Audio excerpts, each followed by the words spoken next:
Hi friends, దోసకాయ పచ్చడి చేసుకుందాం రండి ఫ్రెండ్స్.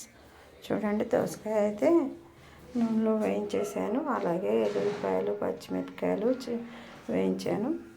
అందులోనే దోసకాయలు వేగేటప్పుడు చింతపండు వేసుకోవాలి. అలాగే ఇది కూడా నువ్వులు, కొన్ని పల్లీలు అవి వేయించి పెనం మీద నూనె లేకుండా వేయించి పక్కన పెట్టాను. చూసారా, అవి పౌడర్ చేసిన తర్వాత వేసుకోవాలి.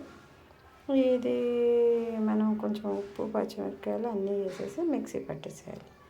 అప్పటి వరకు అదే కడాయిలో కొంచెం ఆయిల్ వేసి జీలకర్ర, ఆవాలు, కొన్ని మెంతులు, ఎండుమిరపకాయలు, కరివేపాకు వేసి తాలింపు పెట్టేయాలి ఫ్రెండ్స్.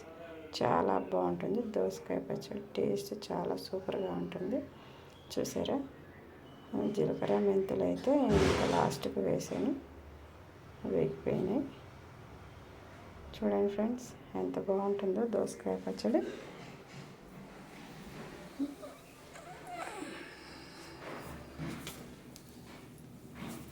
ఈ మధ్య చాలా రోజులు అయిపోయింది మేము చెయ్యక, ఇంకా అందుకని చేసేసాను అనమాట. ఎప్పుడో తెచ్చాను దోసకాయ.